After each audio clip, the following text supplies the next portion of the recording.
බුදු සරණයි සියලු දෙනාටම. අකුසලින් දුරව කුසල් පිහිට උතුම් නිර්වාණය සාක්ෂාත් කරගන්න රිසියෙන් බෞද්ධ රූපවාහිනිය පොත සංනිවේදනය කරන දායකත්ව සද්ධර්ම දේශනාව මෙලෙසින් ආරම්භ කිරීමටයි සූදානම් වන්නේ. ඒ සඳහා වැඩමවදාළ පුච්චපාද ගල්ගමුවේ ඥානදීප ගෞරවනීය ස්වාමින්වයන් වහන්සේ අපි සියලු දෙනාම එක්ව සාදුනාද පවත්වා පිළිගනිමු. සාදු සාදු සාදු. ධර්මදේශනාවේ අද දින දායකත්වයෙන් කටයුතු කරන්නේ ගලගම කොකාවත්ත ශ්‍රී බෝධිරුක්කාරාම විහාරස්ථානයේ ශීල සමාදාන සමිතියේ පින්වත් දායක දායිකාවන් පිරිස විසින් සමන්ත චක්කවාලේසු අත්‍රා ගච්ඡන්තු දේවතා සද්ධම්මං මුනි රාජස් සුනන්තු සග්ග මොක්ඛදං ධම්මසවන කාලෝ අයං බදන්තා ධම්මසවන කාලෝ අයං බදන්තා ධම්මසවන කාලෝ අයං බදන්තා සාදු සාදු. නමෝ තස්ස භගවතු වරහතෝ සම්මා සම්බුද්දස්ස නමෝ තස්ස භගවතු වරහතෝ සම්මා සම්බුද්දස්ස නමෝ තස්ස භගවතු වරහතෝ සම්මා සම්බුද්දස්ස. සාදු සාදු. වාසනාවන්ත පින්වතුනි, අද මේ පින්වත් හැම දෙනාම බොහොම සද්ධාවෙන් බෞද්ධ නාලිකාව ඔස්සේ ධර්ම දානමේ මහා පින්කමක් සිදු කරගන්න පිරිසක්. ගලගම කොකාවත්ත ශ්‍රී බෝධිරුක්කාරාම විහාරස්ථානයෙහි සීල සමාදාන සමිතියේ පින්වත් දායක දායිකාවන් මේ හැම දෙනාම තමයි අද මේ ධර්ම දානමේ මහා පින්කම සිදු කරන්න. මුලින්ම ප්‍රාර්ථනා කරගන්න ඔබ හැම දෙනාටම ධර්ම ශ්‍රවණයත් විශාල පිනක්. ධර්ම දානය කියන්නේ දානයන් අතර අග්‍රම දානමේ පිනක්. මේ පිනෙන් ඔබ හැම දෙනාටමත් උතුම් ධර්මාවබෝධයේ පිණිසම මේ ධර්ම දානමේ පිනත් ධර්ම ශ්‍රවණමේ පිනත් ඔබ හැම දෙනාටම උපකාර වේවා වේවා කියන ප්‍රාර්ථනය ඇති කරගන්න. පින්වතුනි, බුදුරජාණන් වහන්සේගේ ධර්මයේ තුල අපේ ජීවිතවල අඩුපාඩු සකස් කරගෙන වැරදි හදාගෙන අපිට ධර්මයේ කරා යන්න බුදුරජාණන් වහන්සේ ක්‍රමේ පෙන්නලා දෙනවා. දැන් අපි ගත්තාම උපදිනකොටම සෝවාන් වෙලා උපදින අය ඉන්නවද එහෙම? නිකන් උපතෙන්ම සෝවාන් වෙලා ඉන අය. එහෙම නැහැ. එතකොට කෙනෙක්ගේ ජීවිතේ හැබැයි ඉතින් පෙර සසරේ මාර්ගඵල ලැබපු අය ඉන්නවනේ. සෝවාන් කෙනෙකුට උනත් ආත්ම හතක් තව තියෙනවා. පෙර ජීවිතේ සෝවාන් වෙච්ච කෙනෙක් නම් ඊළඟ ජීවිතේ එයා මේ මට්ටමෙම පහළ වෙන්න පුළුවන්. හැබැයි සාමාන්‍ය ලෝකයා දිහා ගත්තොත් අපි දන්නවා කෙනෙක්ගේ ජීවිතේ නොඑක් වැරදි අඩුපාඩු අකුසල් සංසාර පුරුදු වැරදි පුරුදු බොහෝමයක් තියෙන්න පුළුවන්. යම් දවසක යාට බුදුරජාණන් වහන්සේගේ ධර්මය අහන්න ලැබුණද එදා ඉඳන් යාට වෙනස් වෙන්න පුළුවන්. එදා ඉඳන් යාට බුදුරජාණන් වහන්සේ පෙන්නනවා වලාකුලින් මිදිච්ච පුන් සඳක් බබලන්න පටන් ගන්නවා වගේ. යම් දවසක ඉඳන් ධර්මයක පිහිටලා තමන් ධර්ම මාර්ගයේ ගමන් කරන්න පටන් ගත්තද එදා ඉඳන් එයාගේ ජීවිතේ පිනෙන් කුසලයෙන් බැබලෙනවා. එදා ඉඳන් පියවරෙන් පියවර එයාගේ ජීවිතේ ධර්මාවබෝධය කරා සකස් වෙනවා. ඒ නිසා සමහරුන්ට හිතෙන්න පුළුවන් දැන් ඉතින් අපිට කාලයක් නැහැ. දැන් ඉතින් නහයට උඩින් අඟලක් ගියත් එකයි අඩියක් ගියත් එකයි. දැන් ඉතින් කරන පව් ටිකම කරගෙන ඉතින් යන දිහාක යනවා. දැන් ඉතින් අපි කොහේ හැදෙන්නද? එහෙම හිතා අර අකුසලයේම යෙදිලා මැරෙන්න වැටෙන කම්ම ඉන්න අය ඉන්නවා. ඒ නිසා ඕනම කෙනෙකුට ඕනම මොහොතක නිවැරදි වෙන්න පුළුවන්. මේ ජීවිතේම ධර්මය අවබෝධ කරන්න බැරි පංචානන්තරී අකුසලයක් කරපු කෙනෙකුට විතරයි. එතකොට එක්ක මව මරලා පියා මරලා රහතන් වහන්සේ නමකගේ ජීවිතයක් විනාශ කරලා බුදු කෙනෙක්ගේ ශරීරයේ ලේසොලවලා සංඝ බේදයක් වගේ ඒකත් ගිහියෙකුට කරන්න පුළුවන් දෙයක් නෙමෙයි. උපසම්පදා ස්වාමීන් වහන්සේ නම පොයි සීමාවේදී තමයි ඒ සංඝ බේද කියන අකුසලයට ලක් වෙන්නේ. එතකොට මේ වගේ පංචානන්තරී අකුසලයක් කරපු කෙනෙකුට ඒ අකුසලයේ බලවත් නිසා ඒවට කියන්නේ ගරුක කර්ම. ඒ ගරුක කර්මය අනෙක් පිං සියල්ල යටපත් කරගෙන මතුවෙනවාමයි. එතකොට ආනන්තරී අකුසලයක් කරපු කෙනෙකුට නම් මෙලව කොච්චර උත්සාහ කරත් වීරිය වැඩුවත් අර අකුසලින් ධර්මාවබෝධයට තියෙන අවස්ථාව වැහෙනවා. එතනින් මෙහා ඕනම කෙනෙකුට නිරේ යන්න ඔන්න මෙන්න තිබුණත් වෙනස් කරගන්න පුළුවන්. බුදුරජාණන් වහන්සේ කාලේ හිටිය ධනංජානි කියලා බමුණෙක්. මේ ධනංජානි කියන බ්‍රාහ්මණයා බොහොම පව්කාර ජීවිතයක් ගත කරපු බමුණෙක්. නිතර හොරමැර වංචාවලින් ජීවත් වෙච්ච දුස්සීලකමෙන් පංච දුස්චරිතයෙන් ජීවත් වෙච්ච බමුණෙක්. හැබැයි දවසක් සාරිපුත්ත මහරහතන් වහන්සේ පිණ්ඩපාතේ වඩිනකොට දානයක් පූජා කරන දානි හැන්දක් පූජා පිණ්ඩපාතේ වඩිනවා දැකලා ගිහිල්ලා ඉතින් දානි ටිකක් පූජා කරනවා. සාරිපුත්ත හාමුදුරන්ට ඔය වගේ දවස් කීපයක්ම උන්වහන්සේ පිණ්ඩපාතේ වඩිනකොට දානි හැන්දක් පාත්‍රයට බෙදනවා. ඉතින් සාරිපුත්ත හාමුදුරුවෝ ධනංජානි ගැන දන්න නිසා දවසක් කියනවා ධනංජානි ඔබ දන් දුන්නට ඔබේ සීලය දියුණු කරගන්න. ඔබ සිල් රකින්න. ඔබ පින් කරන්න. ඔබේ ওই වැරදි අඩුපාඩු හදාගන්න. ඔබ ඔය ගත කරන අකුසල සහගත වැරදි ජීවිතෙන් වළකින්න. එතකොට මේ ධනංජානි කියනවා ස්වාමීනි ඉතින් ඔබ වහන්සේලා නම් කියයි. අපිටනේ ප්‍රශ්න තියෙන්නේ. අපිට හොඳින් හරි නරකින් හරි අපිට ජීවත් වෙන්න හම්බ කරන්න තමයි ඕනේ. ආයි ධර්මිෂ්ඨව කියලා ඕවා කර කර ඉන්න බෑ කිව්ව අපිට. එතකොට සාරිපුත්ත හාමුදුරුවෝ කියපු දේ පිළිගත්තද? නෑ. පිළිගත්තේ නෑ.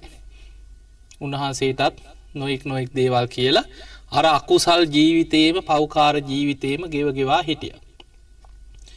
ඔය අතරේ සාරිපුත්ත මහරහතන් වහන්සේ මේ නගරයෙන් වෙනත් ඈත ප්‍රදේශයකට වැඩම කරලා අවුරුදු ගණනාවකට පස්සේ ආයේ නගරයට වැඩියා. එහෙම වැඩම කරපු වෙලාවේ දවසක් සාරිපුත්ත හාමුදුරුවෝ ඉතින් මිනිස්සුන්ගෙන් පිණ්ඩපාතේ යනකොට විමසුවා කුවර ධනංජානි කියලා බ්‍රාහ්මණෙක් බමුණෙක් හිටියා නේද මේ නගරේ. දැන් කොහොමද ඇහුවා. මිනිස්සු ඉතින් කටටම කියන අපේ ස්වාමීනි ওই මිනිහා ගැන නම් කතා කරන්න එපා. බොහොම පව්කාර මිනිස්සෙක්. බොහොම අකුසල් ගෙවන බොහොම පාපී ජීවිතයක් ගත කරන කෙනෙක් කියෝ. ඔය අතරේ ධනංජානිටත් ආරංචි වුණා සාරිපුත්ත හාමුදුරුවෝ නගරයට වැඩලා. ටික දවසක් යනකොට හිටි හැටියෙම අසනීප වුණා එක්තැන් වුණා මරණාසන්න වුණා. ධර්මයේ තියෙනවා ගති නිමිති කියලා කොටසක් දේශනාවල උගන්වනවා. ගති නිමිති කියන්නේ ඊළඟ උපත ගතිය ගැන මැරෙන්න පෙර මේ ජීවිතේම නිමිති පහළ වෙන්න පටන් ගන්නවා. දැන් ධනංජානි මරණාසන්න වෙච්ච වෙලාවේ තාම මැරිලා නැහැ ඇඳේ. හැබැයි ධනංජානිට පේනවා තමන්ගේ ඔළුව වටේට කෙනෙක් කඹයක් වෙලලා කිටි ගාලා හිර කරනවා වගේ තේරෙනවා. මස් කපන පිහියක් අරගෙන තමන්ව අල්ලගෙන බඩවැල් තීරු කපනවා වගේ තේරෙනවා. උල් පිහියකින් හිස් මුදුනට අනිනවා වගේ තේරෙනවා. හතරවෙනි උපමාවෙන් කියනවා දේශනාවේ ධනංජානි උස්සගෙන ගිහිල්ලා ගිනි අඟුරු වලකට දාලා පුච්චනවා වගේ දැන් තේරෙනවා.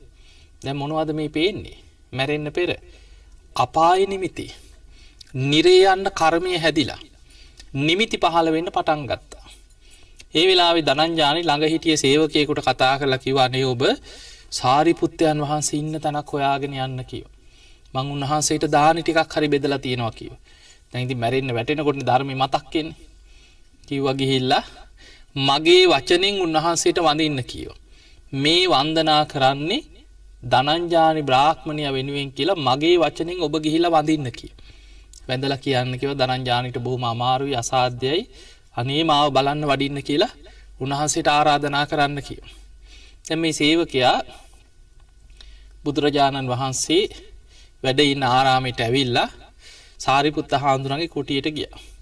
ඉතින් ගිහිල්ලා වන්දනා කළා කිව්වා සාරිපුත්තයන් වහන්සේ අර ධනංජානි බ්‍රාහ්මණයා දැන් හොඳටම අසාධ්‍ය වෙලා මරණාසන්න වෙලා බොහොම රෝගාතුර වෙලා ඉන්නේ. මේ වන්දනා කරේ බ්‍රාහ්මණයා වෙනුවෙන් තමයි කිව්වා මම මේ ඔබ වහන්සේට වඳින්නේ. එහෙම වැඳලා කිව්වා ස්වාමීනි ඔබ වහන්සේට ආරාධනාවක් කරා ධනංජානිගේ නිවසට වඩින්න කියලා ඔබ වහන්සේට පුළුවන් නම් ආරාධනෙ පිළි අරගෙන ධනංජානි වෙනුවෙන් වඩින්න කිව්වා. ඉතින් සාරිපුත්ත හාමුදුරුවෝ ආරාධනාව පිළිගත්තා. එදා උන්වහන්සේ පිණ්ඩපාතේ ගිහිල්ලා හවස් වරුවේ ධනංජානිගේ නිවසට වැඩියා. වඩිනකොට දැන් ඇඳ ළඟ ආසනයකුත් පනවලා තිබ්බා. ඉතින් සාරිපුත්ත හාමුදුරන්ට වැඩ ඉන්න බොහෝම අමාරුයි මරණාසන්න අපි කියන්නේ පණ අදිනවා කියලා. බොහොම වේදනාවෙන් ඉන්නවා. ඉතින් සාරිපුත්ත හාමුදුරුවෝ ගිහිල්ලා වාඩි වෙලා ඉතින් වැඩ ඉඳලා ඇහුවා ඉස්සල්ලාම කොහොමද ධනංජානි? කච්චිතේ කමනිය ඔබට ඉවසන්න පුළුවන්ද? කච්චි යාපනිය ඔබට දරා ගන්න පුළුවන්ද? කච්චි දුක්ඛා වේදනානෝ අභික්ඛමන්තිනෝ පටික්ඛමන්ති. ඔබේ ওই දුක් වේදනා අඩු වෙනවද වැඩි වෙනවද කියලා ඇහුවා. ඕක තමයි ඉස්සල්ලාම ඇහුවේ. දැන් අපිත් ලෙඩෙක් බලන්න ගිහිල්ලා ඕක අහනවද නැද්ද? අපි අහනවනේ කොහොමද පාලි දන්නේ නැති වුණාට අපි සිංහලෙන් අහනවන්නේ කොහොමද සනීපද එන්නේ නඩු වෙනවද වැඩි වෙනවද වෛද්‍යවරු මොකද කිව්වේ දැන් ඔයාලට සනීපද ওই ටික අහනව නේද? ඒ ටිකම තමයි සාරිපුත්ත හාමුදුරුවෝ ඇහුවේ. කොහොමද ඉවසන්න පුළුවන්ද? එන්නේ නඩු වෙනවද වැඩි වෙනවද කියලා ඇහුවා. එතකොට ධනංජානි කියනවා අනේ ස්වාමීනි මගේ ඔළුව වටේට කඹයක් වෙලලා කිටි ගාලා හිර කරනවා වගේ අදිමාත්‍ර වේදනාවක් හිස ඇතුලෙන් දැනෙනවා කියනවා. අපිත් කියන්නේ ඔළුව පැලෙන්න රිදෙනවා කියලා. ඒ වගේ හිස ඇතුලෙන් හරියට කඹයක් හිර කරනවා වගේ දැනෙනවා කියනවා. උල් පිහියකින් මගේ හිස් මුදුන පලනවා වගේ තේරෙනවා කියනවා. ඔන්න මරණාසන්න මොහොතේ දැනෙච්ච දේ. ඊළඟට කියනවා මාව අල්ලගෙන මගේ බඩවැල් තීරු කපනවා වගේ කුස ඇතුලෙන් විශාල වේදනාවක් මතුවෙනවා කියනවා. හතරවෙනි උපමාවෙන් කියනවා ස්වාමීනි ඔය විතරක් නෙමෙයි මාව උස්සන් ගිහිල්ලා ගිනි අඟුරු වලකට දාලා මාව පුච්චනවා වගේ මගේ ඇඟම දනවා කියෝ. දැන් තමන්ව ගිනි අඟුරු ගොඩේ දාලා පුච්චනවා වගේ තේරෙනවා. පිහි වලින් අනිනවා ඔළුව පලනවා ඔව තමයි තේරෙන්නේ. දැන් මේ මරණාසන්න මොහොතේ දැන් සාරිපුත්ත හාමුදුරුවන්ට තේරුණා දැන් නම් ධනංජානිගේ කර්මය හැදිලා තියෙන කොහෙටද? කෙලින්ම අපායට. නිරේට තමයි මේ කර්ම සකස් වෙලා තියෙන්නේ. අපායේ නිමිති තමයි මේ පේන්නේ. සාරිපුත්ත හාමුදුරුවෝ කියනවා ධනංජානි දැන් ඔබ හොඳට මේ කියන දේ සිහි කරගෙන හිත පිහිටවන්න කියව මේ විදිහට. ඔබේ කර්මයේ සකස් වෙලා තියෙන අපායට කියවද. ඔබ දැන් අපාය ආදීන වශයෙන් නිරේ ගැන හිතන්න කියෝ. නිරේ කියන්නේ බොහෝම දුක් සහිතයි කියලා ආදීනව සිහි කරන්න කියෝ. ආදීනව සිහි කරලා හිත පිහිටවන්න කිව්වා. අනේ මට තිරිසන් ලෝකේ උපදින්න තියෙනවනම් මීට වඩා මට හොඳයි තිරිසන් අපායයි කියලා තිරිසන් ලෝකේ හිත පිහිටවාගෙන අපාය ආදීනවම සිහි කරන්න කියෝ. දැන් ඔන්න සාරිපුත්ත හාමුදුරුවෝ දීපු පළවෙනි උපදෙස. එතකොට කොහෙද දැන් හිත පිහිටවන්න හදන්නේ? තිරිසන් අපායයි. ඇයි ඒ? එක පාට පව්කාරයෙක් දිව්‍ය ලෝකෙට ගන්න බෑ.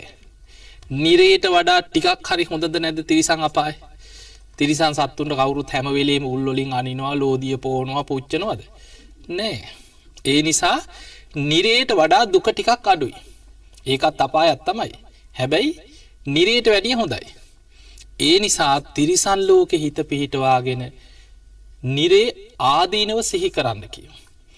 දැන් අපාය ආදීනව සිහි කරන හැටි සාරිපුත්ත හාමුදුරුවෝ කියලා දුන්නා. දැන් ධනංජානි වැඳගෙන අපාය ආදීනව සිහි කර හිතනවා අනේ මට තිරිසන් ලෝකෙ උපදින්න තියෙනවනම් මීට වැඩිය හොඳයි කියලා ආදීනව මෙනෙහි කරගෙන යනකොට අන්න නිරයෙන් හිත නිදහස් වෙලා තිරිසන් අපාය හිත පිහිටියා. දැන් අර ගිනි දැල් පේන එක නැති වුණා. දැන් හිත පිහිටියේ කොහෙද? තිරිසන් ලෝකෙ.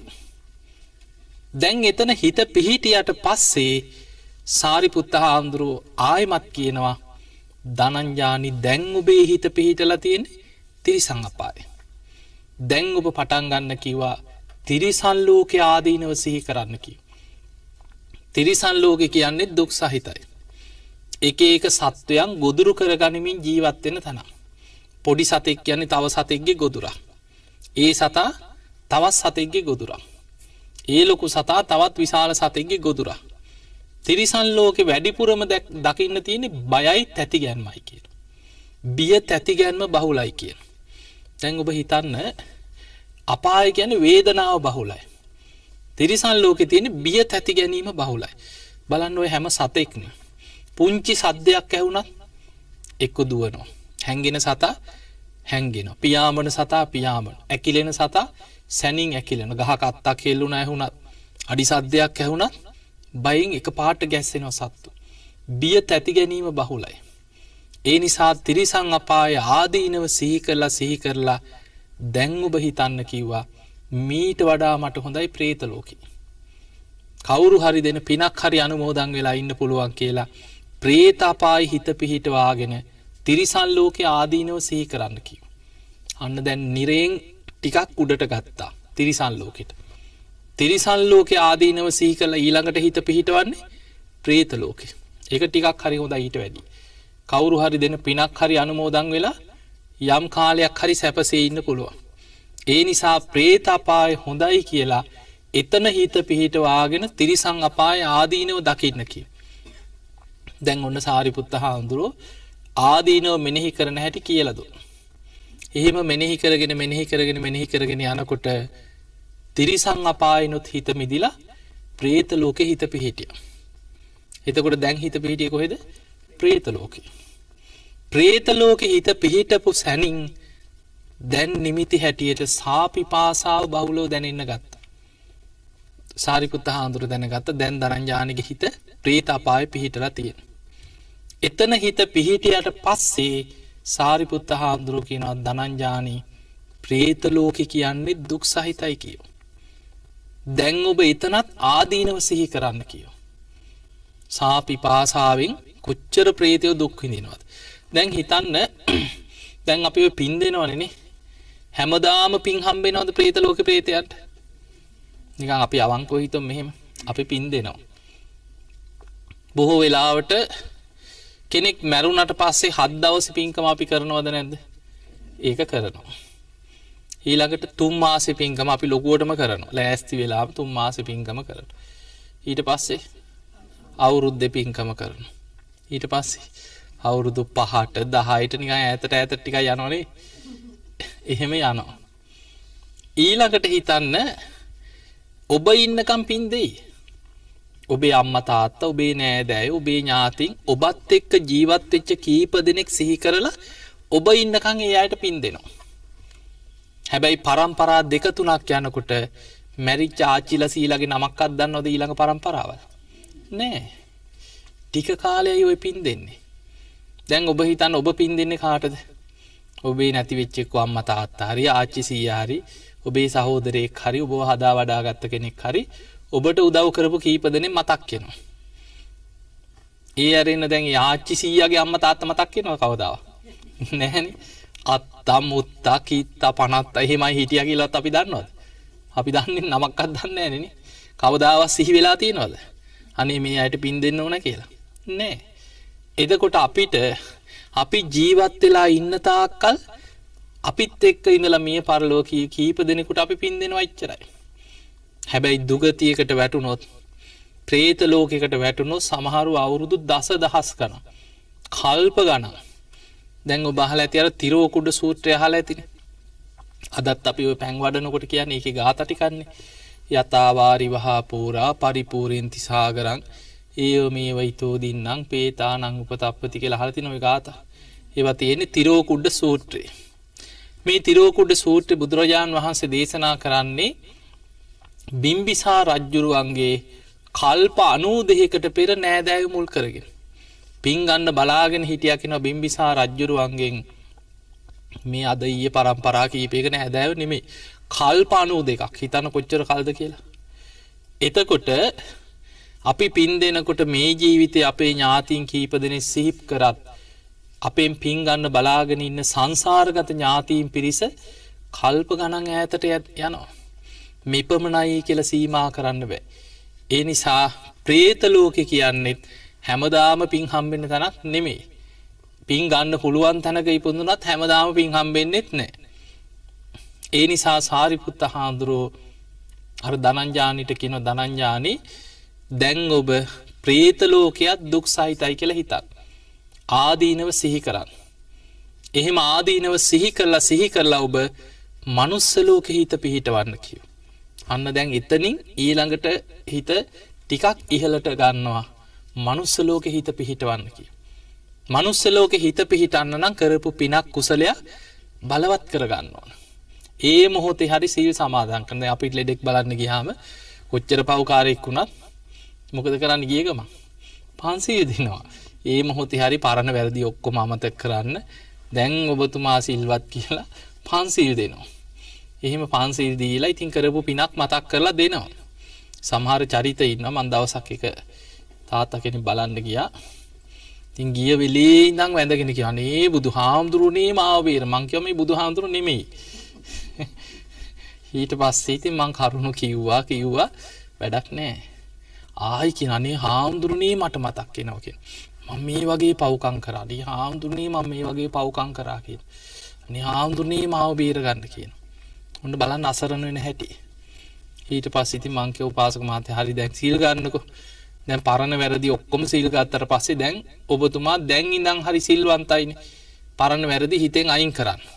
මං දැන් සිල්වන්තයි කියලා පන්සිල් ගන්න කියලා ඔන්න පන්සිල් දුන්නා.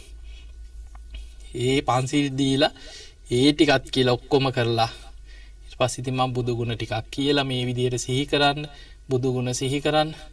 ඒක අහගෙන ඉඳලා ආයෙ ටිකෙන් කියනවා අනේ හාමුදුරනේ මට මැවිලා පේනවා කියලා. මේ හාමුදුරනේ මට සිහි වෙනවා කිය. ඔන්න බලන්න අකුසල් කර කර මැරෙන්න වැටෙනකම් කරනවා. දැන් ධනංජානීට වෙන මොනව නැතත් දානේ හැන්දක් හරි බෙදලා තිබ්බේ කාටද? සාරිපුත්ත හාමුදුරුවන්ට.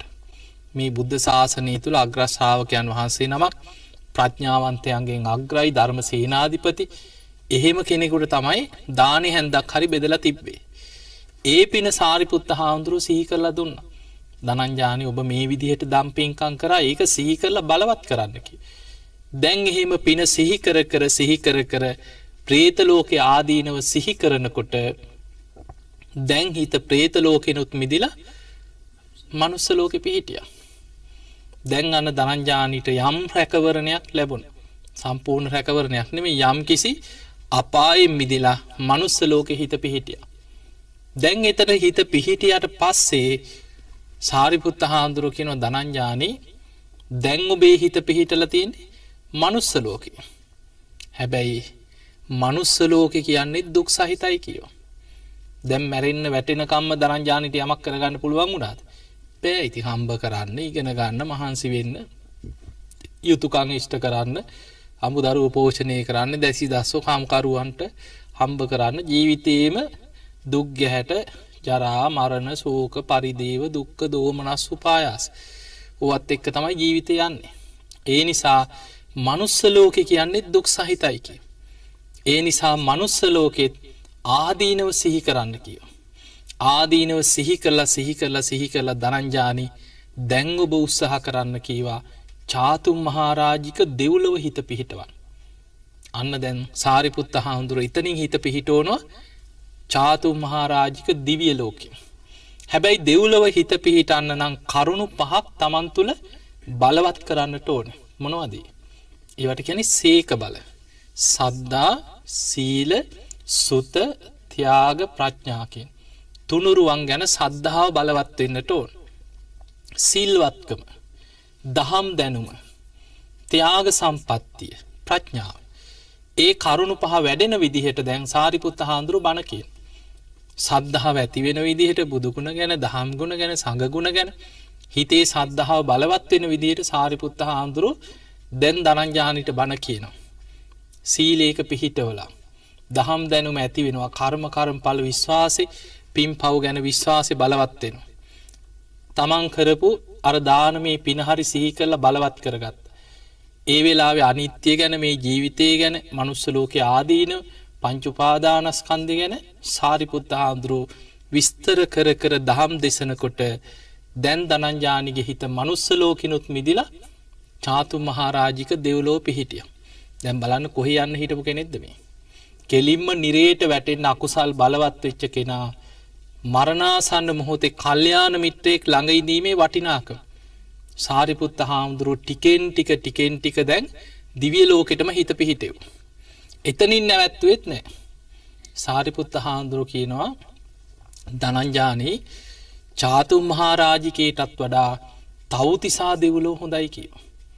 ඒ නිසා දැන් ඔබ තව්තිසාවෙම හිත පිහිටවාගෙන මේ කරුණු පහම මෙනෙහි කර වඩන්න කිව. සද්දා, සීල, සුත, ත්‍යාග, ප්‍රඥා සිහි කර ඉහළ දිව්‍ය ලෝකයක තවත් ඉහළ දිව්‍ය ලෝකයක හිත පිහිටවන්න කියලා බණ කියනවා. එහෙම බණ කියාගෙන යනකොට ඒ කරුණු පහ තව දුරටත් ධනංජානි තුල පිහිටනකොට තව්තිසා දෙව්ලොව හිත පිහිටියා. ධනංජානි ඔයිටත් වැඩිය හොඳයි කිව යාම දිවිය ලෝකෙ. ඊළඟට තුසිත නිම්මාන රති පරිනිම්මිත වසවත් ඉහළට දෙව්ලොවින් දෙව්ලොවට හිත පිහිටවමින් සාරිපුත්ත හාමුදුරුවෝ දිගටම දහම් දෙසන්න පටන් ගත්තා. වැඳගෙන බණ අහගෙන ඉන්නකොට ධර්ම දේශනාව තුලම හිත තැම්පත් වෙලා එකඟ වුණා. අන්න මරණාසන්න මොහොතේ පින බලවත් වෙන හැටි. මරණාසන්න මොහොතේ හිත එකඟ වුණා. ඒ මොහොතේ සමාධියක් ඇති වුණා. දැන් අර අහගෙන ඉන්න බණ ටික තුල හිත එකඟ වෙලා සමාධිමත් වුණා. සමාධියක් ඇති වෙච්ච ගමන් හිත පිහිටන්නේ කොහෙද? බඹලව. දිව්‍ය ලෝකෙනුත් හිත මිදිලා බ්‍රහ්ම තලයක පිහිටිය. එතකොට සාරිපුත්ත හාමුදුරන්ට තේරුණා දැන් ධනංජානිගේ හිත එකඟ වෙලා. දැන් බඹලව පිහිටලා තියෙනවා.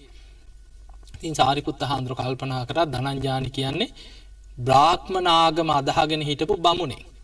මහා බ්‍රහ්ම දෙවියන් තමයි බමුණෝ අදහන්නේ. බ්‍රහ්ම ලෝකයට අධිපති මහා බ්‍රහ්ම දෙවියෝ ළඟ උපදින්න තමයි බමුණෝ ප්‍රාර්ථනා කරන්නේ. ඒ නිසා ඔය මදෑයිතින් කියලා හිතුවා. සාරිපුත්ත හාමුදුරුවෝ එහෙම හිතලා බඹලව උපදින්න උපකාර වෙන විදිහට මෛත්‍රී කරුණා මුදිතා උපේක්ඛා අපි වට කියන්නේ සතර බ්‍රහ්ම විහරණ. මහා බ්‍රහ්ම දෙවියන් ළඟ ඒ පවතින මහා බ්‍රහ්ම විහරණ සතර බ්‍රහ්ම විහරණ වඩන හැටි මෛත්‍රිය කරුණා මුදිතා උපේක්ඛා ගැන බණ කියනවා. බණ කියලා සාරිපුත්ත හාමුදුරුවෝ ධනංජානි ඔබ මේ විදිහටම හිත වඩන්න කියලා එතනින් නැගිටලා ආවා.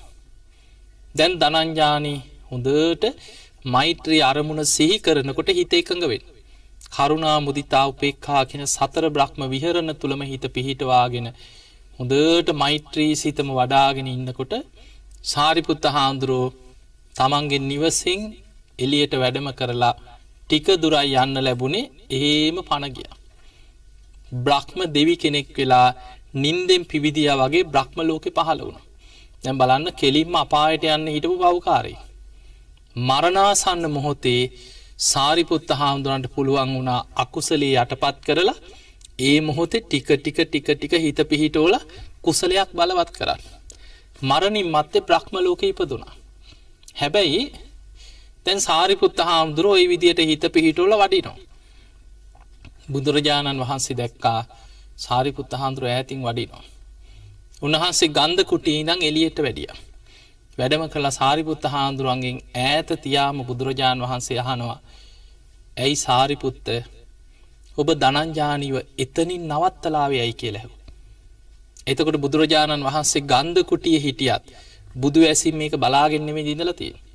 බුදුරජාණන් වහන්සේ බුදු ඇසින් බලාගෙන හිටියේ සාරිපුත්ත හාමුදුරුවෝ ධනංජානිගේ හිත පිහිටවන හැටි උන්වහන්සේ දිවසින් බලාගෙන හිටියා. හැබැයි සාරිපුත්ත හාමුදුරුවන්ට නැති බුදුරජාණන් වහන්සේට පමණක් තියෙන විශේෂ ඥානයක් තියෙන. ඒ තමයි ඉන්ද්‍රිය පරෝ පරියත්තේ ඥානය. කෙනෙකුගේ ධර්මාවබෝධ කිරීමේ කුසලතාවය දකින්න පුළුවන් නුවණ. ඒක තියෙන්නේ බුදු කෙනෙකුට විතරයි. බුදුරජාණන් වහන්සේ දැක්කා සාරිපුත්ත හාමුදුරුවෝ මගින් නැවැත්තුවා බඹලොවින් නවත්තලා. එතනින් නවත්තන්නේ නැතුව පංච උපාදානස්කන්ධය ගැන ආයතන 6 ගැන විදර්ශනා පැත්ත කියලා දුන්නේ. අනිත්‍ය ගැන විදර්ශනා වඩන හැටි අතහරින හැටි කියලා මේ පංච උපාදානස්කන්ධය ගැන විදර්ශනා වඩලා අතහරින හැටි කියලා දීලා ආවනම් ධනංජානි නිකම් බ්‍රහ්ම ලෝකේ යන්නේ මාර්ගඵලයකට ලබන්න තරම් පිනක් බලවත් කරන්න තිබුණා. ඒක සාරිපුත්ත හාමුදුරුවෝ කරේ නෑ.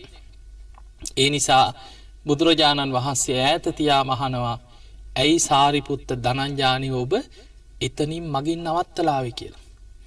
හැබැයි ඉතින් සාරිපුත්ත හාමුදුරුවෝ කල්යාණ මිත්‍රයෙක් හැටියට බ්‍රහ්ම ලෝකෙටම යන්න පාර පෙන්නලා අපාය යන්න හිටපු කෙනාට. එතකොට අපිට පේනවා මේ දේශනාව දිහා බලනකොට මරණාසන්න මොහොතේ හරි කල්යාණ මිත්‍රයෙක් ළඟ හිටියොත් ධර්මයේ දන්න සත්පුරුෂයෙක් ළඟ හිටියොත් සුගතියට යවන්න පුළුවන්ද බැයිද? පුළුවන්, බේර ගන්න පුළුවන්. ඒ මොහොතේ ළඟ ඉන්න කෙනාට තීරණාත්මක අවස්ථාවක්. දැන් අපේ ජීවිතේ මරණාසන්න මොහොත කියන්නේ තීරණාත්මක තැනක්. අපි මේ මොනවා කර හිටියත් කොච්චර බණ අහා හිටියත් මොනතරම් පින්කම් කර හිටියත් මරණාසන්න මොහොතේ ධර්මයේ සිහි කරගන්න බැරි වුණොත් සෝවාන් වෙලා නම් අන්න ප්‍රශ්නයක් නැහැ. අපි කවුරු සෝතාපන්න වෙලාම නම් ඉන්නේ කොහොම මැරුණත් සුගතිය. එයා අපායෙන් මිදිච්ච කෙනෙක්. සෝවාන් වෙච්ච කෙනා අපායට දාන්න බෑ හතුරෙකුටවත්. කොච්චර වද දුන්නත් සෝවාන් වෙච්ච කෙනා අපායයිද? නෑ. දැන් බිම්බිසාර රජුරවන්ට කොච්චර වද දුන්නද? කකුල් පළලා ලුණු දාලා ගිනි පොකුරු ඩැවිද්දෝලා කන්න නොදී හිර කරලා වද දීලානේ මැරුවේ. ඒ ජනවසබ කියලා දෙවි කෙනෙක් වෙලා දෙව්ලොව පහළ වුණා. සෝවාන් වෙච්ච කෙනා සතර අපායෙන් මිදිච්ච කෙනෙක්. එතනින් මෙහා ජීවත් වෙන පෘථග්ජන මට්ටමින් ඉන්න කෙනෙකුට මරණාසන්න මොහොතේ හිතට නොසිතන විදිහ වෛරයක් බලවත් වෙන්න පුළුවන්. නොසිතන කේන්තියක් එන්න පුළුවන්. සමහර සිදුවීම් තියෙනවා හරිම පුදුමයි. මිනිස්සු හොඳට පින් කරන අය අන්තිම මොහොතේ වරද්ද ගන්නවා. දැන් බලන්න දවසක් එක අම්මා කෙනෙක් ඒ ගෙදරක කීප දෙනෙක් දරුවෝ ඒ අම්මා ගැන කියාගෙන ඉතින් මගේ ළඟට ඇවිල්ලා කියනවා අනේ හාමුදුරනේ අපේ අම්මා කටින පින්කම් 3ක් කරා කිව්වා. එතකොට පිනක්ද නැද්ද? විශාල පිනක්. බුදු ගෙවල් 2ක් හැදෙව්වා කිව්වා. එයාලා දන්න විදිහට බුදු ගෙවල් 2ක් අම්මා හදලා තියෙනවා කිව්වා. චෛත්‍යයක් බාරගෙන ගමේ පන්සලක අම්මා ඉතින් හදාගෙන ගිහිල්ලා ළමයි ඇහුවලු ඕක කරන්න පුළුවන් ද අම්මා බාරගෙන ආවට. නෑ මං කොහොම හරි කරනවා කියලා. ඉතින් අම්මා හිටපු ගුරුවරියක්ද කොහෙද කිව්වා. ඉතින් පෙන්ෂන් එකයි පොතේ තිබ්බ සල්ලි ඔක්කොම දාලා චෛත්‍ය හදලා අන්තිමට දරුවන් එක්කත් එකතු වෙලා තිබ්බ ඉඩමකුත් විකුණලා තමයි කිව්වා චෛත්‍ය වැඩ ඉවර කරලා පොත් පලන්දලා අම්මගේ අතින්ම චෛත්‍යයත් විවෘත කරා කිව්වා. දැන් පිනක්ද නැද්ද? විශාල පිනක්. ඒ දරුවෝ කියනවා අම්මා අපි දන්න කාලේ ඉඳන් කලාතුරකින් අසනීපයක් නිසා සීල් ගන්න යන්න බැරි වුණොත් මිසක් නිතර හැම පොයෙටම වගේ අම්මා සීල් ගන්න නම් යනවා කියලා. බණත් අහනවා. දැන් හිතන්න ඔහොම කෙනෙක්. ඊළඟට ඒ දරුවෝ කියනවා අම්මට පින් පොතක් තිබුණා කියලා. ඕකම තමයි කිය හැමදාම අතේ තියෙන පින් පොත. ආධාරයක් කරා රිසිට් එක ගෙනහලා ඕකේ අලවනවා කියලා. කරපු පින්කම් ලියලා ඉතින් දරුවන්ටත් කියනවලු මෙන්න මම පොත් පිරෙන්න පින් කරගෙන තියෙන්නේ. උඹලා මම මැරෙනකොට මෙන්න මේ පොත කියවපල්ලා මට කී අර පින් පොත දරුවන්ටත් පෙන්න ඉන්නවලු. දැන් නිකන් හිතමු ඔහොම අම්මා කෙනෙක් ගැන.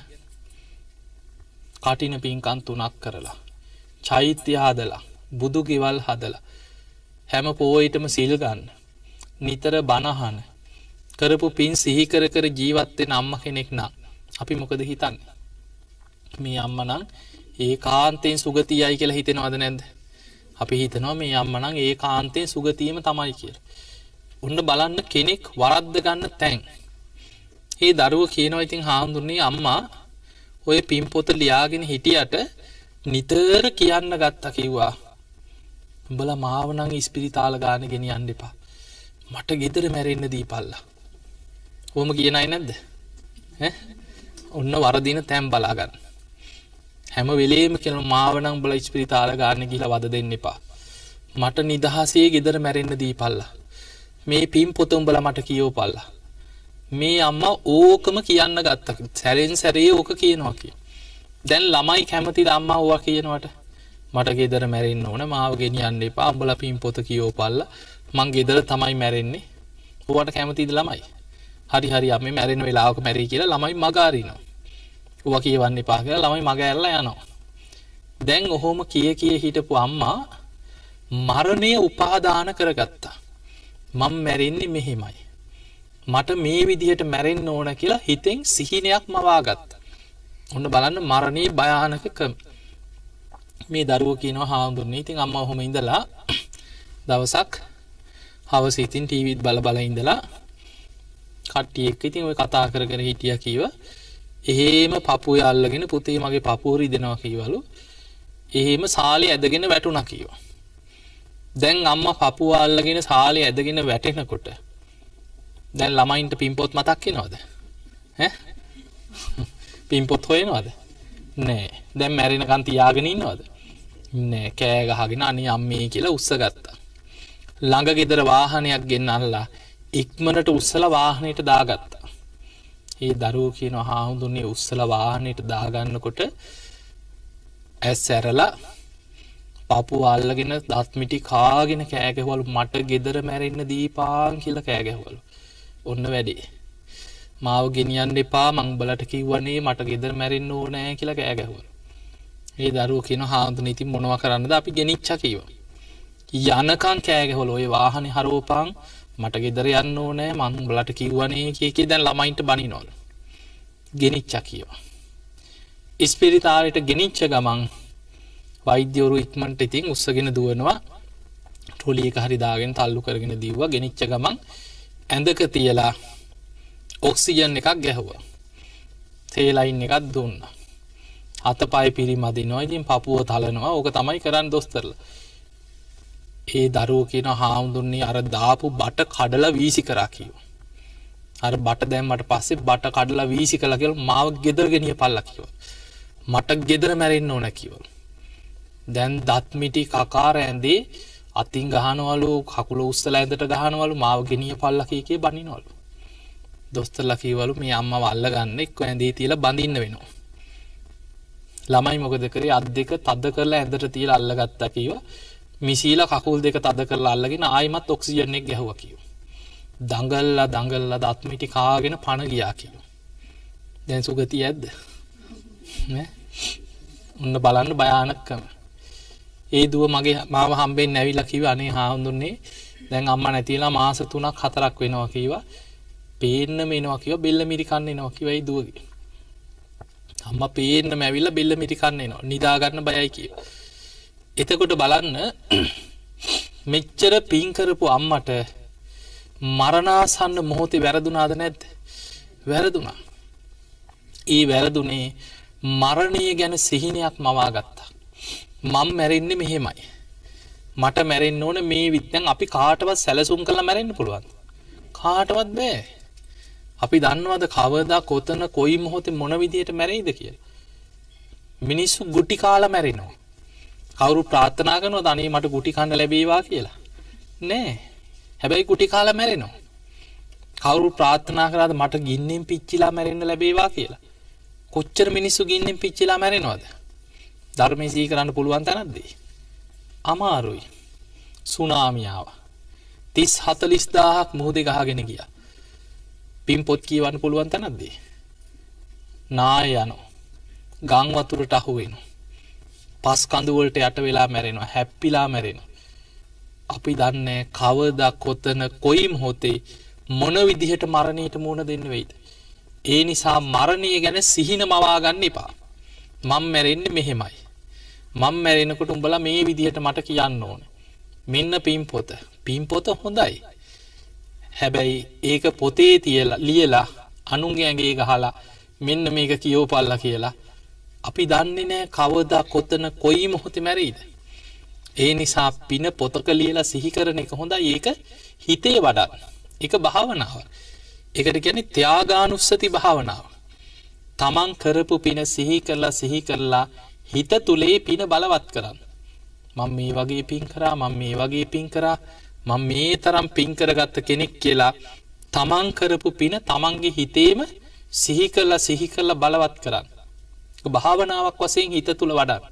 එතකොට කවදා කොතන කොයි මොහොතේ මරණාසන්න වුණත් තමන්ගේ හිතෙන් තමන්ට පින බලවත් කරගන්න පුළුවන්. ඒ නිසා මරණය ගැන සිහින මවා ගන්න එපා. හැම වෙලෙම හිතන්න. ඒක භාවනාවක් වශයෙන් මරණ සතිය වඩන්න. බුදුරජාණන් වහන්සේ පෙන්නන්නේ මහණෙනි ධර්මාවබෝධයේ පිණිස උපකාර වෙන භාවනා අතර මරණ සතිය තරම් දෙයක් බුදු ඇසින්වත් දකින්නේ නැහැ කියලා. අපිට මේ ධර්මය අවබෝධ කරගන්න උපකාර වෙන භාවනාවල් අතර මරණ සති භාවනාව තරම් භාවනාවක් බුදු ඇසින් දකින්නේ නැහැ කියන අප්‍රමාදී භාවයට උපකාර වෙන. හැම වෙලෙම හිතන්න දැන් මම මැරුණොත් කොහේ යයිද? ওই මරණ සති භාවනාවේ බුදුහාඳුරු පෙන්වුවේ ඉහළට ගත්ත හුස්ම ටික හෙලන්න පෙර මැරෙන්න පුළුවන්. කටට ගත්ත බත් පිඩ හිර වෙලා මැරෙන මිනිස්සු නැද්ද?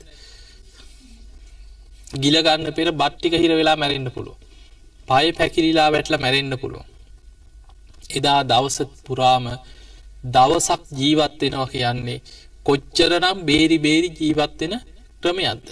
ඒ නිසා අපේ ජීවිතයේ ගෙවෙන හැම මොහොතක්ම ගෙවෙන හැම විනාඩියක් තප්පරයක්ම දවසින් දවස මරණයට ලං වෙනවා. අපි දන්නේ කවදා කොතන කොයි මොහොතේ අපිට මරණයට මුහුණ දෙන්න වෙයිද කියලා. ඒ නිසා අප්‍රමාදීව කරුණු පහක් පුරුදු කරන්න. සුගතියක යන්න නම් අර ධනංජානිටත් සාරිපුත්ත හාමුදුරුවෝ අන්තිම මොහොතේ බලවත් කරලා සුගතියේ හිත පිහිටෙව්වේ ඒ කරුණු පහ. මොනවද? සීක බල, සද්ධා, සීල, සුත, ත්‍යාග, ප්‍රඥා. තුනුරුවන් ගැන සද්ධාව. හැම මොහොතේම බුදු ගුණ හිතන්න. ධර්මයේ ගුණ හිතන්න, සංඝ ගුණ හිතන්න.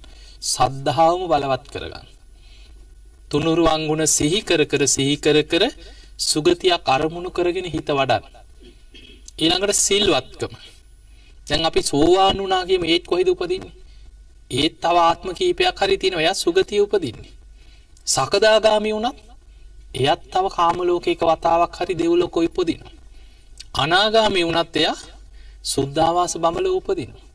එතකොට මාර්ගඵලයක් ලැබුවත් ඉතිරි මාර්ගඵල අවබෝධ කරගෙන නිවන් දකින්නකම් එයා දෙව්ලොව බඹලොව සුගතියක උපදිනවා. ඒ නිසා මේ ලැබිච්ච මනුස්ස ජීවිතය තුළ ඔය කරුණු පහ පුරුදු කරන්න. පළවෙනි එක තමයි සද්ධාව. දෙවෙනි එක සීලවන්තකම. තුන්වෙනි කාරණේ සුත. නිතර බණ අහන්න.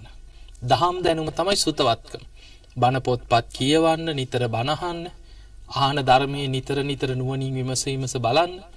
හතරවෙනි එක ත්‍යාග සම්පත්. සද්ධා, සීල, සුත, ත්‍යාග. ත්‍යාගය කියන්නේ අතහැරීම. ඔබේ ශක්ති පමණින් දවස ගානේ ටික හරි පුංචි පින් හරි කරා. බුදුරජාන් වහන්සේ වදාලා කවදාවත් මේ පින පුංචි කියලා පිනට අවමන් කරන්න එපා කිව්වා. පුංචි පින් හරි රැස් කළා ජීවිතේ හරියට භාජනයක් ජලයේ බිඳුව වැටිලා භාජනයක් ජලයෙන් පිරීලා යනවා වගේ ටික හරි පින් කරලා ජීවිතේ පිනෙන් පුරව ගන්න. පස්වෙනි එක තමයි ප්‍රඥාව. ධර්මයේ නුවණින් විමසලා ඇති කරගන්න වැටහි. ඔන්න ඔය කරුණු පහ වඩන්න. සද්ධා, සීල, සුත, ත්‍යාග, ප්‍රඥා. ඔය කරුණු පහ දියුණු කරගත්තොත්, මරණ මංචකේ බලවත් කරගත්තොත් එතනත් ගැලවෙන්න තැන. අන්තිම මොහොතේ හරි ධර්මයේ ඉල්ලුනොත් ගැලවෙන්න පුළුවන්. ඒ නිසා දැන් අපේ කාලය ඉවරයි. දැන් ඉතින් අපි කොහේ කරන්නද? එහෙම හිතන්න එපා. අන්තිම මොහොතේ මරණ මංචකෙත් ගැලවිච්ච අය ඉන්නවා. ඒ නිසා හැම මොහොතෙම ධර්මයේම හිත පිහිටවාගෙන ධර්මයේ හැසිරෙන්න, ධර්මයෙන් ඔබ ශ්‍රේෂ්ඨත්වයට කරා යනවා. ඉතින් එහෙමනම් හැම දිනම දැඩි අදිෂ්ඨානයක් ඇති කරගන්න.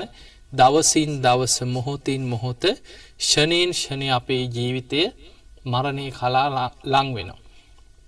කවදා කොතන කොයි මොහොතේ හුස්ම ටික යයිද දන්න. ඒ නිසා මමත් අප්‍රමාදීව සද්ධා, සීල, සුත, ත්‍යාග, ප්‍රඥා දියුණු කරගෙන උතුම් වූ ධර්මයේම අවබෝධ කරගන්න මහන්සි ගන්නවා කියන අදිෂ්ඨානය ඇති කරගන්න. ඉතින් පින්වතුනි, අද දවසේ මේ ධර්ම ශ්‍රවණයෙන් රැස් කරගත්ත සියලු පින සියලු දෙවියන්ට අනුමෝදන් කරමු. දෙවියෝ මේ පින් දැක බලා අනුමෝදන් වෙත්වා. දෙවියන්ගේ දිව්‍ය ආශිර්වාද වර්ධනය කරගෙන සියලු දෙවියෝ වහවහ සසර දුකින් අත මිදේවා කියලා සාදු කියලා පින් දෙන්න. ඒ වගේම ඒ සියලු දෙවියන්ගේ පිහිට රැකවරණ ආශිර්වාදේ මේ පින්වත් හැම දිනාටම සැලසේවා කියලා අපි ආශිර්වාද කරනවා.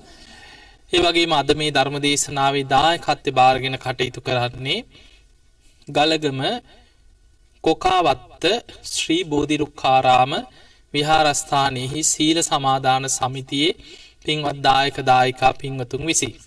මේ හැම දිනාගේම අරමුණ තමයි මේ ධර්ම දානයේ සඳහා සහභාගී වෙච්ච මේ පින්වත් සියලු දෙනා නමින් මිය පරලොව ගිය දෙමාපිය සහෝදර ආදී පරම්පරාගත සංසාරගත සියලු ඥාතීන් සිහිපත් කරලා මිය ගිය සියලුම ඥාතීන්ට පින් අනුමෝදන් කිරීම. ඔබ හැම දිනාම තනියෙන් කල්පනා කරගන්න තමන්ගේ සංසාරගත ඥාතීන්, මිය පරලොව ගිය සියලුම සංසාරගත සියලු ඥාතීන් සාදුකාර දිදී මේ පින් අනුමෝදන් වෙත්වා.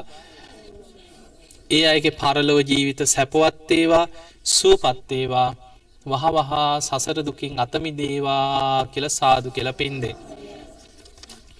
ඒ වගේම අද දවසේ මේ ධර්ම දානමේ පින්කමට සහභාගී වෙච්ච සමාජික සමාජිකාවන්ගේ පවුල්වල සුජීවත්ව ඉන්න දෙමාපියන් සහෝදර සහෝදරියන් ඥාති දූ දරුවෝ ආදී හැම දෙනාමත් නිදුක් වේවා නිරෝගී වේවා සුවපත් වේවා. ඔබ හැම දිනාටම සියලු දෙවියන්ගේ පිහිට රැකවරන තුන්රුවන්ගේ ආශිර්වාදයේ සැලසේවා. හැම දිනාටම උතුම් ධර්මයේම දියුණු කරගෙන ධර්මාවබෝධය කරා යන්නම මේ පින පාරමිතාවක් හැටියටම උපකාර වේවා වේවා කියන ප්‍රාර්ථනාව ඇති කරගන්න. ඒ වගේ මේ පින්වතුන්ගේ විහාරස්ථානයේහි විහාරාධිපති පූජනීය නායක හාමුදුරන් වහන්සේ වන හප්පාවන විජිතනන්ද ස්වාමීන් වහන්සේ ඇතුළු විහාරස්ථානයේහි සියලුම ස්වාමීන් වහන්සේලා උන්වහන්සේලාත් නිදුක් වේවා නිරෝගී වේවා සුවපත් වේවා. බෞද්ධ නාලිකාවේ නිර්මාතෘ පූජනීය නායක හාමුදුරන් වහන්සේත් ඒ සියලු ස්වාමීන් වහන්සේලාත් උන්වහන්සේලාටත් ප්‍රාර්ථනීය බෝධියකින් උතුම් නිවන් අවබෝධයටම මේ සියලු පින උපකාර වේවා උපනිශ්‍රේ වේවා කියලා ආශිර්වාද කරමු. ඒ වගේම ගලගම කොකාවත්ත බෝධිරුක්ඛාරාමේ විහාරස්ථානයේ වැඩ සිට අපවත් වී වදාළ ඌරුගමුවේ ප්‍රේමානන්ද පූජනීය ලොකු හාමුදුරන් වහන්සේටත් විහාර පරම්පරාවේ අපවත් වී වදාළ සියලුම ස්වාමින් වහන්සේලාගේ පරලෝ ජීවිත සැපවත් වේවා සුවපත් වේවා උතුම් නිවනටමපත් වේවා කියලා සාදු කියලා පින් දෙන්න. ඒ වගේම ධර්ම දාණයට සම්බන්ධ වෙච්ච උදව්පකාර කරපු සියලු දෙනාමත් ධර්ම ශ්‍රවණය කළ ලක්වාසී ලෝවාසී හැම දෙනාමත් ඔබ සියලු දෙනාමත් නිදුක් වේවා නිරෝගී වේවා සුවපත් වේවා සියලු දෙවියන්ගේ පිහිට රැකවරන තුනුරුවන්ගේ ආශිර්වාදේ ඔබ හැම දිනාටම සැලසේවා. ගන්න හෙළන හුස්ම රැල්ලක් පාසා තබන පියවරක් පාසා තුනුරුවන්ගේ අනන්ත ආශිර්වාද රැකවරන සැලසේවා. හැම දිනාටම උතුම් වූ ධර්මාවබෝධයේ පිණිසම මේ සියලු පින උපකාර වේවා වේවා වේවා කියලා ප්‍රාර්ථනා කරා. ඔහොම එඳ ගන්න.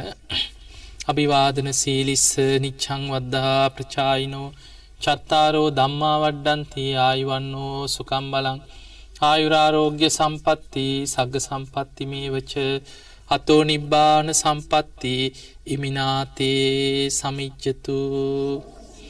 හැම දිනාම නිදුක් වේවා නිරෝගී වේවා සුවපත් වේවා සුවපත් වේවා සුවපත්. හැම දිනාටම තෙරුවන් සරණයි. සාදු සාදු සාදු.